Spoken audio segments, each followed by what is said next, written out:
Hi everyone, this is Ibrahim. Welcome to my YouTube channel and Facebook page IB Vlogs. So এখন আমরা বের হয়ে গেছি কিন্তু সকাল সকাল, সময় হচ্ছে 6:13। আমি গতকালকে অনেক রাতে কিন্তু লেটে ঘুমাইছি। এরপরে এত সকালে ওঠার কারণ হচ্ছে সূর্যোদয়টা দেখার জন্য। কুয়াকাটা এসে যদি সূর্যোদয় না দেখতে পারি তাহলে আসলে ব্যাপারটা অনেক খারাপ লাগবে। এই কারণে কিন্তু অনেক সকাল সকাল উঠে গেছে এবং উঠে বের হয়ে গেছি সূর্যোদয় দেখার জন্য। অ্যাকচুয়ালি কোন প্লেসে সূর্যোদয়টা সবচেয়ে ভালো দেখা যায় সেই প্লেসটা আসলে আমার জানা নাই, বাট এখানে অনেক বাইকার আছে, অনেক বাইক নিয়ে যাবে। সো তাদের সাথে গেলে হয়তো বা জায়গা মতো চলে যেতে পারবো ঘুরতে। যেতে হবে আমাদের পূর্ব দিক কোনটা আসবেন এর মধ্যে সাবধান। বালু দেখছেন, প্রচুর পরিমাণে বালু। 1 নম্বর গিয়ারে দিয়ে তারপরে যাওয়া লাগবে। আরে ভাই দিল আমার আটকে বাইরে। ভাই বালুর অবস্থা দেখছেন, প্রচুর বালু কিন্তু এখানে।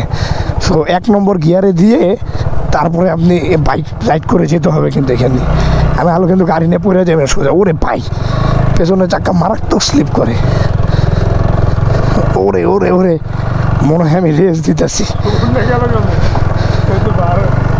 এই যে দেখবেন এখানে এখনো হাজারো বাইক কিন্তু যাবে এদিক দিয়ে। এদের সাথে সাথে কিন্তু আপনারা চলে যেতে পারেন। ওরে ঢেউ দেখছেন যারা এখানকার লোকাল, তারা কিভাবে বাইক রাইড করে যাইতেছে, আমাদের কিন্তু সমস্যা হয়ে যাইতেছে। ওরে মাথা নষ্ট ভিউ। সমুদ্রের গর্জনটা হয় রাতের মধ্যে বেশি থাকে ভালো দিনের থেকে। যা লাগতেছে ভিউটা, বাম পাশে গাছপালা, ডান পাশে হচ্ছে সমুদ্র, ঢেউগুলো আসতেছে, জোস লাগছে, জোস ব্যাপারটা। আর এইখানে প্রফেশনাল যারা এখানে মানে বাইক যারা ভাড়া দেয়, বাইক ভাড়া দেয় বলতে নিজেরা সব ভাড়া দেয়, রাইড করে নিয়ে যায়, তারা ভাই যেভাবে বাইক টানে তাদের মতো করে বাইক টানা পসিবলই না। আমরা যেই বাইকের সাথে যাবো বলছিলাম ভাই, বাইক অনেক দূরে চলে গেছে। পেছনের গুলো যেভাবে টাইনে টেনে যাইতেছে মাথায় নষ্ট। বাট এত চিকন জায়গা নিয়ে তারা কিভাবে এইভাবে টানে আমার তো মাথায় কাজ করে না।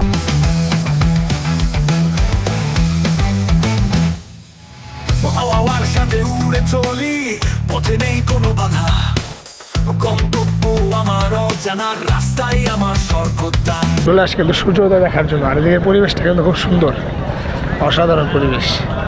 ঝোপঝাড়ের পরিবেশটা বেশি ভালো লাগে। আসলে সূর্যোদয় তো মনে হয় যে কোনো জায়গা থেকে দেখা যায়, বাট এখানে যে বন জঙ্গল আছে যদি আমাদের দেখাই, এই যে বন জঙ্গল বা এই গাছগুলোর সাথে ছবি তোলার জন্য মূলত এখানে সবাই আইসা থাকে। সবাই ফটোশ্যুট করা হয়েছে এখানে, প্লাস ঘোরাঘুরি চলতেছে। আর যে পরিমাণ কুয়াশা মনে হয় সূর্যোদয় এখানে দেখা যাবে না। সো আমরা এরপরে স্পটগুলো ঘোরার জন্য বের হবো। আর আরেকটা জিনিস সবচেয়ে সুবিধা যেটা হয়েছে সেটা হচ্ছে কারো কিন্তু সুবিধা লাগতেছে না যাওয়ার জন্য। মানে বাইক, অনেক পরিমাণ বাইক সিরিয়ালে যাচ্ছে, তাদের সাথে যাওয়া যাচ্ছে। আর এই স্পটের কথা যদি বলি, স্পট মোটামুটি খারাপ না, ছবি তোলার জন্য পারফেক্ট। বাট যেহেতু এখনও প্রচুর পরিমাণে কুয়াশা কী পরিমাণে ওখানে দেখা যাচ্ছে কিনা বলতে পারি না। প্রচুর পরিমাণে কুয়াশা, যে ক্যামেরায় কিছুটা বোঝা যাচ্ছে, প্রচুর কুয়াশা।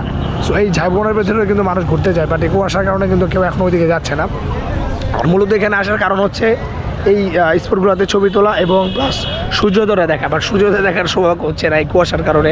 মানুষও দেখলাম চলে যাচ্ছে এখান থেকে। দেখি আমরা এখান থেকে অন্যান্য স্পটে চলে যাব। এখানে কিন্তু প্লেস আছে ভালো, এই যে দোলনা টোলনা আছে, চলতেছে এখানে ফটো শুটিং। ভাই 20 টাকা দিয়ে কিন্তু লস হয় এইটা দোলনাতে।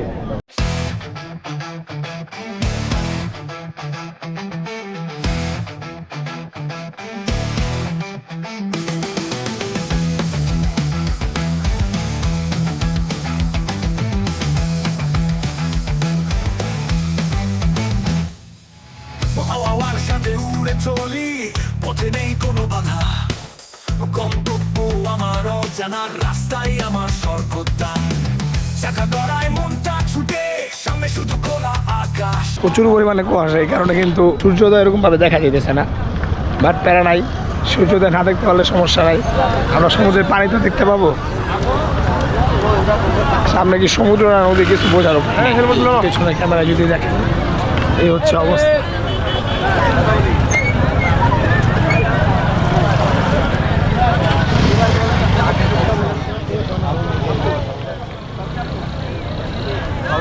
এখান থেকে ঘোরাঘুরি করে এখন যাবো কাউয়ারচরের দিকে।